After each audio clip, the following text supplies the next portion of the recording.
सुमित्रानंदन पंत।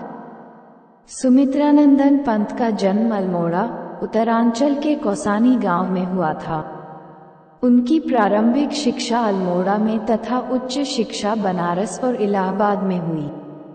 सन 1919 में गांधी जी के एक भाषण से प्रभावित होकर उन्होंने बिना परीक्षा दिए ही अपनी शिक्षा अधूरी छोड़ दी और स्वाधीनता आंदोलन में सक्रिय हो गए।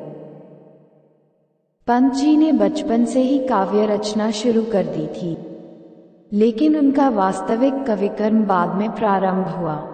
उनका काव्य संग्रह पल्लव और उसकी भूमिका हिंदी कविता में युगांतकारी महत्व रखते हैं। उन्होंने सन 1938 में रूपाब नामक पत्रिका निकाली, जिसकी प्रगतिशील साहित्य चेतना के विकास में महत्वपूर्ण भूमिका है। पंत जी प्रकृति प्रेम और सौंदर्य के कवि हैं। छायावादी कवियों में वे सबसे अधिक भावुक तथा कल्पनाशील कवि के रूप में चर्चित रहे हैं। उनकी कविताओं में पल पल परिवर्तित होने वाली प्रकृति के गत्यात्मक, मूर्त और सजीव चित्र मिलते हैं। प्राकृतिक सौंदर्य के साथ ही पंत मानव सौंदर्य के भी कुशल चितेरे हैं। कल्पनाशीलता के साथ साथ रहस्यानुभूति और मानवतावादी दृष्टि उनके काव्य की मुख्य विशेषताएं हैं। सन 1978 पंत का संपूर्ण साहित्य आधुनिक चेतना का वाहक है। उन्होंने आधुनिक हिंदी कविता को अभिव्यंजना की नई पद्धति और काव्य भाषा को नवीन दृष्टि से समृद्ध किया है।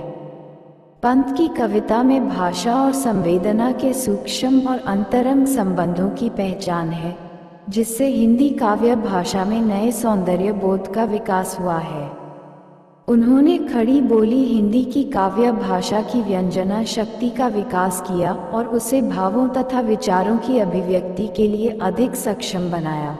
इसीलिए उन्हें शब्द शिल्पी कवि भी कहा जाता है। सुमित्रानंदन पंत अनेक पुरस्कारों से सम्मानित हुए थे, जिनमें सोवियत लैंड नेहरू पुरस्कार, साहित्य अकादमी पुरस्कार तथा भारतीय ज्ञानपीठ पुरस्कार प्रमुख हैं।